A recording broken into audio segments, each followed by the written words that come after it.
Welcome to That Was the Moment, where we delve into pivotal moments that shape lives. Today I'm joined by Zuzana, who conquered her fear of public speaking and silenced her inner critic. You'll hear about how Zuzana turned a moment of feeling like a failure into a journey of empowerment and growth. Get ready to be inspired to take action towards your dreams. I'm your host, Dashankar, and you're listening to That Was the Moment I silenced my inner critic and found my voice. My guest today is Zuzana Mukumayi. Zuzana is a life and accountability coach for striving men and women who want more in life and are ready to turn their dreams into reality. Zuzana has had her feet in different countries and continents for over 15 years, and she lives in Zambia with her husband and son. When not coaching her client, she writes, reads, admires flowers, and experiments on becoming her best possible self. Thank you so much for being here today, Zuzana. It's my pleasure, Dushanka. I'm excited to talk to you today. Why don't we start with what life was like before your moment? Well, I had a regular life. I was working. I spent my entire adult working life doing humanitarian aid and cooperation and development. That's how I ended up in Africa. And I was just having my regular 9 to 5 job, doing project management, working with the African communities and being in my comfort zone, just working with the people from the project, sometimes talking to people from the government, but not really doing anything that would take me out of my comfort zone. And that was until the moment. Okay, so tell us about the moment. Okay, so just imagine you are in the west of Zambia. It's very near the borders with Angola. It's already the area which brings the sun from the desert. And so I'm standing in one of the poor Zambian villages. There is just sand on the ground and the huts, very typical Africa. And with me is my boss, the team from the NGO I used to work for, from the communication department. And they have this big camera. They tell me it was not that big, but I remember it felt like it was really huge. And I was to introduce the project. And the project, I have been the one involved in writing it, doing the assessments. I was implementing it. So that means I knew it really well. I knew the communities. I knew what we were doing. And it was something which occupied my everyday. So I knew everything about the project. But the moment I saw my colleagues from Prague, from Czech Republic with the camera in front of me, I froze. I could not say a single sentence that would be making sense. And they tried to make me relax. They said, don't worry, it was not live. It was just recording for them to cut it later on. So there was no audience, but I just couldn't do it. And eventually my boss had to step in and do it instead of me. And that was the moment I felt like a failure. I felt really ashamed that I couldn't do it. And it was not I was introducing something I didn't know about. I knew the project so well, and yet I couldn't say a single thing. And that's I really define it as the moment when I felt so ashamed that I decided like this needs to change. I need to be able to speak in front of people, in front of the cameras. And had you done any public speaking before? No, I think the only speaking in front of the people I didn't know so well could be in maybe meetings. I used to work in Uganda before, so I spent, as I said, like since university, I work in the NGOs in Uganda and in Zambia, in Tanzania. The only speaking I would do is maybe present the NGO at some meeting, but it was not really like the high meetings on the big levels, but like small things. I remember I used to be very nervous, but somehow I have done it because it was more like a meeting. It was not, didn't feel like public speaking. Do you remember what you were kind of feeling in that moment? So, or you said you were feeling like, you were a failure, and what were the other kind of thoughts going through your mind? I thought like it should be so simple, right? And I was like, no, let me do it. And I start a sentence and I would just like bubble and I would make mistakes, and it was in Czech, so that's my native language, so it should have been even easier. And it was just not happening. I remembered like the panic, like what's going on? They are here. They came all the way from Czech Republic, and I can't do this. Like, how am I going to look like as a project manager? I can't speak, Yeah. and it was lots of internal criticism. How Mhm. not good enough I am not, and yeah, it was just terrible experience. And so, what did you do after that? So, your boss stepped in and did the presentation. Yes, she did it. They cut the video. It was for the donors. So she just did it, and it's not like I had a problem because of it. I really appreciate the NGO. They are very like open-minded, and it's not like somebody would fire me. But I was like, no, I have to do something. So I actually asked those same ladies who were there with the camera if they could give me some kind of training on how to speak in front of the camera. So then when I visited Czech Republic after, I don't remember, after a couple of weeks or months, I remember they trained me a bit. And from then on, I was like, okay, I need to start practicing. I need to start doing it and overcome that fear I have. And that's how I start practicing. And then I remember another moment which was big for me because we were at the fair presenting the same NGO. It was an agriculture fair, like companies, NGOs from the entire country were in, and the president of Zambia was coming, and I was to say something to him about the NGO I work for. It's like, my goodness, how am I going to do this? And then I saw the group, the president coming, all the like ministers and people around him, the cameras, and I managed. I was super nervous. I said something. I have no idea now what I said, but it was fine. I managed to do it, and that from then I also feel like I became not less nervous, but more confident that I can do this. You talked about that voice in your head like criticizing you. Did you have that criticism about any other things in your life at that time? 100%. I grew up very education oriented because I think that was a strong pressure from my mother's side. And I developed this identity that unless studying and having the best results at the high school, at the university, I'm not good enough. And I would say I I still am, but now I'm trying to keep it a bit in check, like the high achiever, that really the results were important for me because through the high school, and I can imagine lots of us have like terrible experience from high school. I created this identity that I am not funny enough.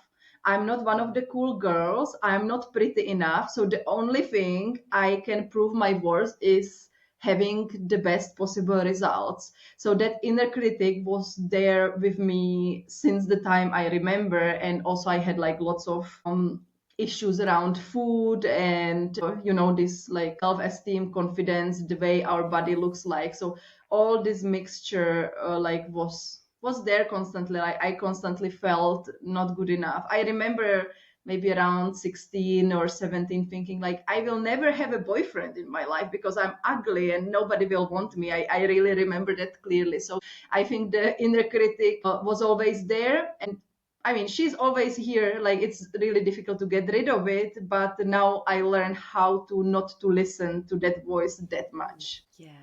It's so interesting. I've had so many guests on the podcast who have talked about that inner critic and the feelings of not being worthy or not being pretty enough, not being enough in whatever way, smart enough, pretty enough, cool enough.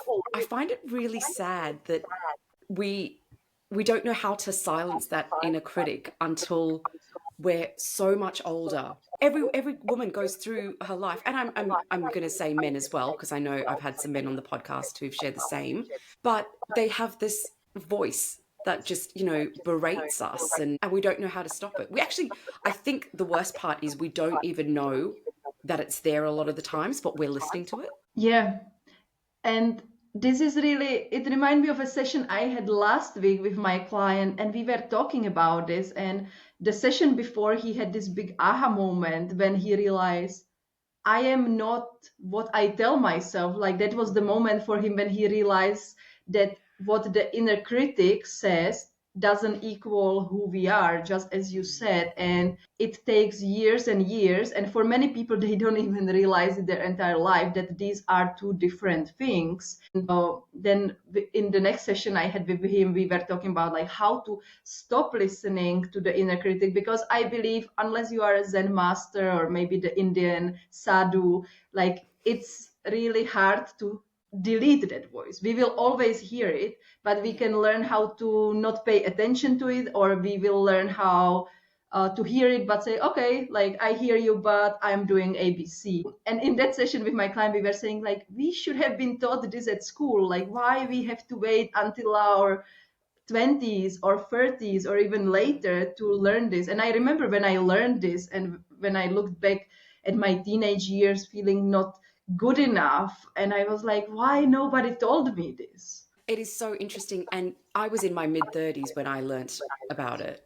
And that's when I started trying to get control of it. And yeah, I wish I had learnt it before, because also now when I look back at me as a teenager, I was like, she was so beautiful and she was so lovely and she was so kind, and but I was so mean to her.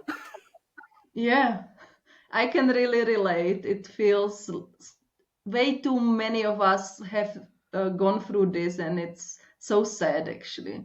What did you do to try and work with your inner critic? Yeah.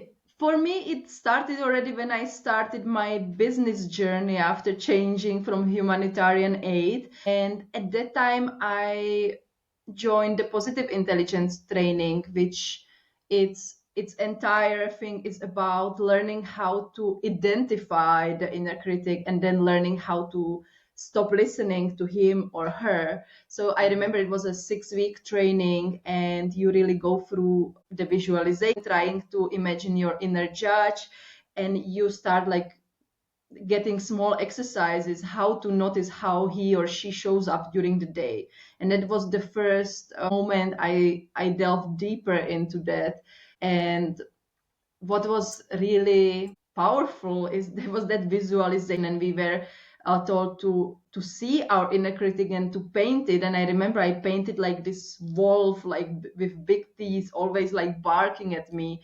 So that was the beginning of that journey.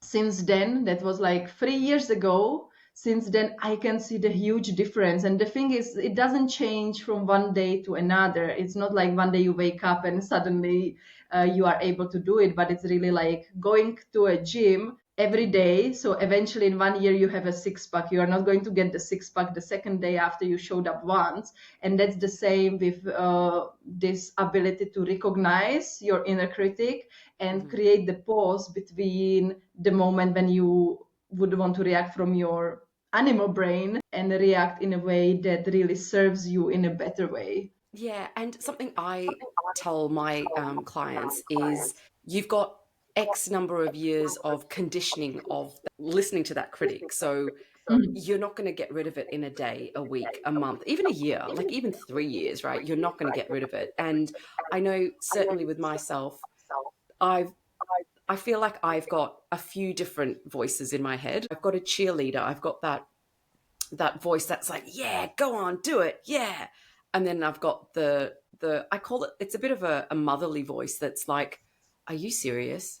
Is that really what you're going to do? You know, the questioning, the doubting, Mm. the and I think now that I can identify that they are different voices, and I know what purpose each one serves, right? Because that doubting voice is also trying to keep you safe, right? You talked about the animal brain, and that's like the instinctual side of us to keep us safe. And you know, when we go into different situations, we almost need we need that measure of, okay, is this okay? But it's just about why the voice is saying what it's saying. Is it to keep you sad, keep you isolated? Is it to keep you lonely, or is it to just be checking the world around you? And I think the more work you do, or certainly I have found, the more work I've done on identifying, as you said, those voices and understanding why they are there, the more I can say, actually, thank you for that warning. However, I don't need it.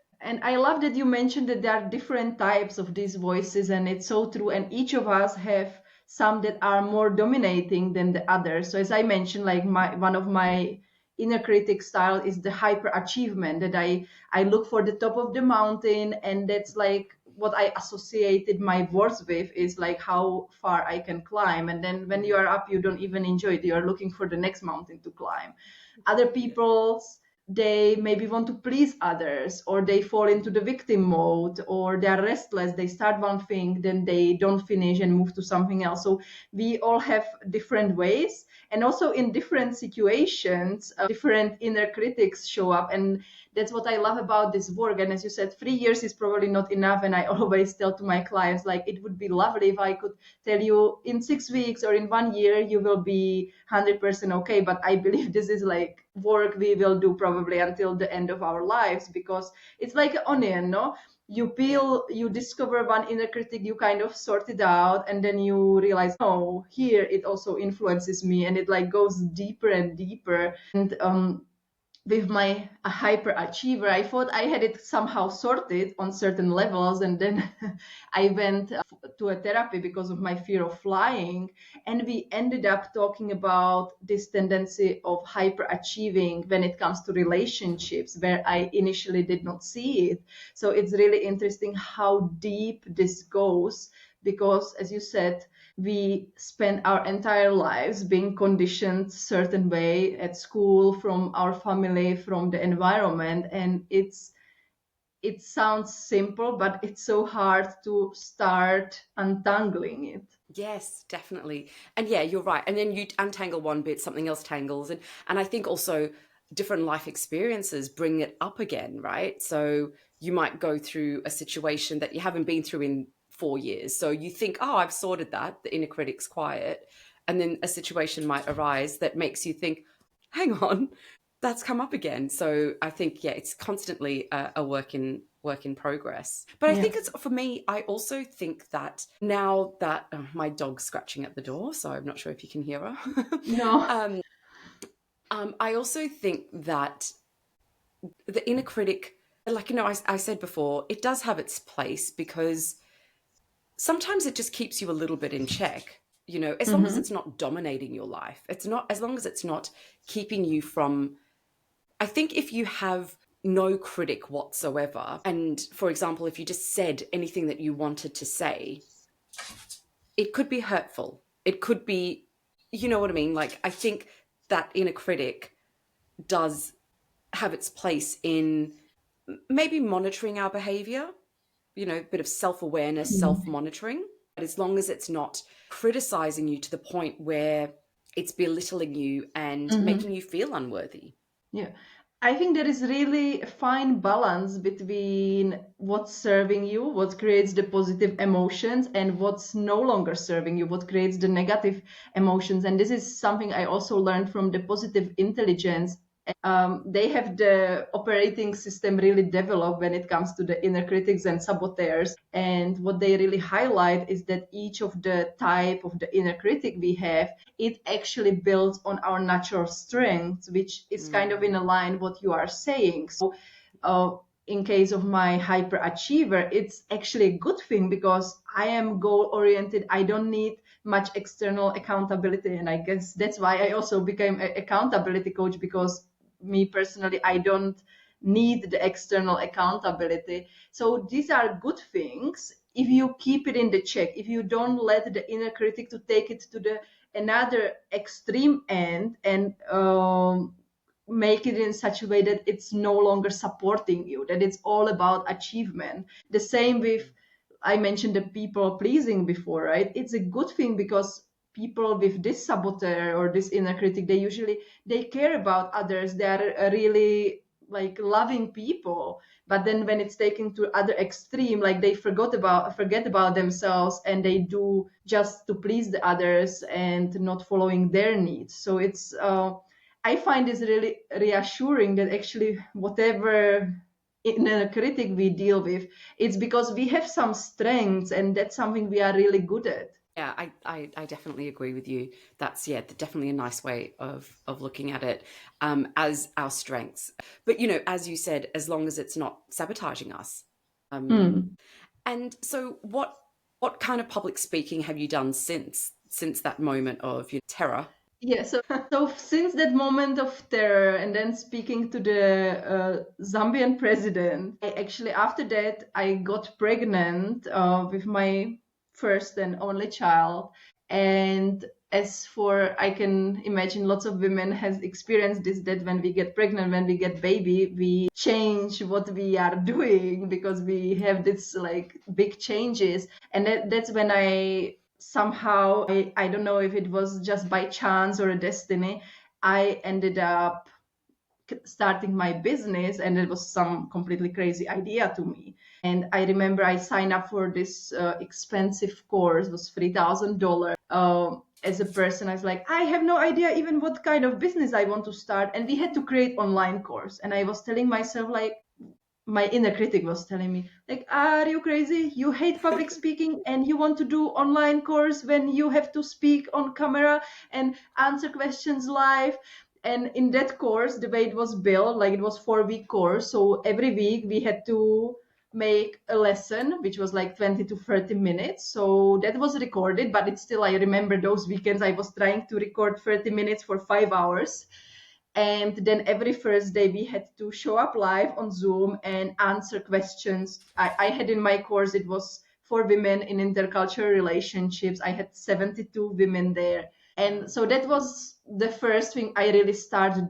I had to start doing it. I had to start speaking. It's not like the public speaking as we imagine on the stage, but that was a big thing for me. And as I continue my business journey, I remember another moment. I was in one mastermind with a coach I worked with, and we had a guest, and she was talking how podcasts are great. And then by the end of the session, I was like, oh my God, I hate you right now. I'm starting my podcast. So that's how I started my podcast. I think the first episode was like 1.5 years ago. And that's like, I had to start speaking again, even if it's not live, but it's still speaking into microphone and in front of a camera. And the big thing for me, because I wanted to be intentional, like I want to speak with other people on other podcasts. I want to challenge myself. So what I have done in 2023 is that I wanted to try the TEDx. And I looked up the TEDx events, and there was one in my city. So I connected with them. They said, okay, we will keep you posted, like when the date is set, when there are applications. So 6 months later, the organizers got in touch with me and like, hey, the application form is here. So I applied. I remember also like, oh, I hope they don't accept me. Please let them not accept me. But they did. And that's what happened December last year. Like I spoke at the TEDx event, and it was a big thing. And I felt that was a big victory over my fear of public speaking. That is incredible. What do you think version of you who cracked under pressure with the camera, what do you think that version of you would think of the version of you now doing TEDx talks? She wouldn't even think about it. I think that's the like it wouldn't even occur to her that it's even possible. That's something for her. Yeah. And I mean, even as I was practicing, and it's so much work to prepare for 15 minutes talk, I was like, why do I do this to myself? Like I could have been reading, or I could be like being chilled instead of stress. But Yeah. it was super stressful. But at the on the other hand, it was amazing. And also the all of us, the speakers, the way you see the progress, and that's what brings me to what I believe is really important. When we want to improve at something, we need to start practicing.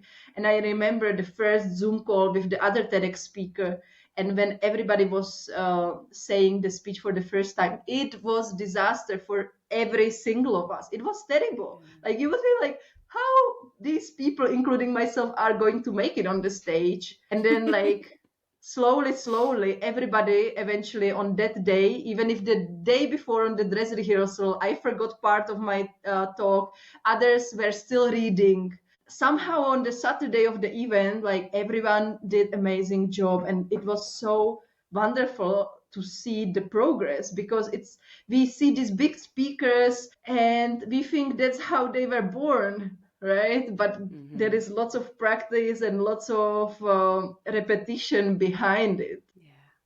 But I think you've just touched on a really important point. Like, you could have stayed in your comfort zone and never done it, right? Yeah. But the fact that you faced your fear, a fear that you had for, such a long time, and you took the action steps to overcome it. Because it's so easy for us to say, I'm scared of public speaking, so I'll just never public speak. Instead of Hmm. thinking, actually, it's going to really benefit me. I'm going to grow from this experience. Hmm. I'm going to benefit from this experience in so many ways. So yeah, I think that takes a lot of courage. Yeah. Uh, I agree. I don't know where did that courage come from, because I certainly did not feel courageous, or I don't feel courageous compared to other people. You just mentioned compared to other people, but that's the thing, right? Because we don't know what's going on with other people in other people's brains, and it's so easy for us to say, oh, they're such a good speaker, they must have been doing this all their lives. Hmm. I think actually having the courage to get up and do it is the Hmm. important part. Yeah. And all of us probably know these viral TEDx talks, how amazing they are. And as I was preparing for my TEDx talk, I read the book by the TED curator, where he shares his experience from doing this for years and years. And what I learned there, that those like TEDx or TED talks on the top, most of the time, what we see on YouTube, it's the edited part. And also they have the teleprompters, right? In Zambia we didn't have it. We were Everything was in our head. So I was like, this is actually like the hard way. We did not have these things because the facilities were not here.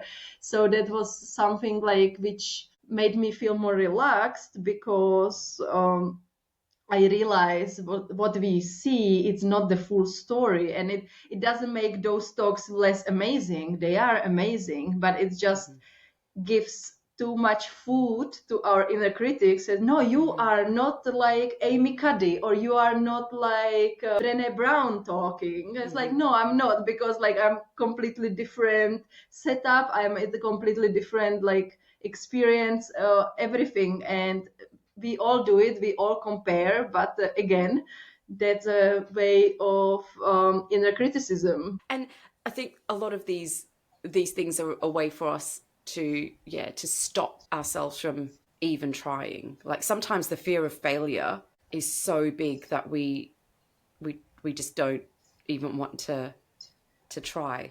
What I realize, and that's something what I learned with age, now that makes me feel old when I say it that way, that sometimes we arrive at the moment when the not doing something is more painful than doing something that we are scared. And I think that's what happened to me at that moment when I was standing in the middle of the sun in the village with the camera. Like, me not overcoming the fear was more painful than actually doing it. And often we hear that it's pain versus pleasure, but often it's really pain versus pain. And I just read this recently, the 90% of people are motivated by pain rather than pleasure. And that's how we function as humans. Like, pain is bigger motivator than the pleasure. And Mm-hmm. even these days I feel sometimes when it comes to tasks in my business, like I don't want to do it, and this, and I would just read or do something, but then the pain of maybe not making my business happen and going to 9 to 5 job is like so much bigger than doing the task, so I just go and do it. And so, what's life like for you now? Well, it's a normal life, trying to um, fit everything together, right? And that's what I do for my clients. I always like saying, I am my first experimenting ground, and I like walking the walk. So basically, Mm-hmm. my life now is in kind of quiet place, not figuratively, but more like nothing exciting happening. So I'm coaching my clients, building my business, but also creating time for eating better food, exercising regularly, having time for things I enjoy, having time to go for a date with my husband, do stuff with my son, and really finding that ideal daily routine that makes me happy, even if I am not doing anything exciting. And it's kind of big for me because I spent most of my life traveling, living in different countries. And at some point I consciously decided, like, as much as I love it, I don't want to be the expat who moves every 2 years, and once you create friends, you move away, and then you realize you are 50 and you don't have home, or you don't have friends. Your friends are all over the place, and there is nothing wrong with that. There are people for whom it works perfectly, but I didn't want it. So being put in one place, having my own house, and kind of finding the happiness in the repetition, it's something basically big for me, and something that I am doing now. Yeah. And I wonder if that's also part of the fact that you've silenced your inner critic, because you talked about being a high achiever and like trying to get to the top of the mountain, then being at the top of the mountain, then looking at not enjoying it, but looking for the next mountain. And do you think maybe that was part of the moving around to different countries, looking for satisfaction or contentment and thinking it I would be at think the next so. place? I think so. And really, when you said it resonated, that the constant pressure I felt I have to be doing something. The constant pressure of you have to do more, you have to work more.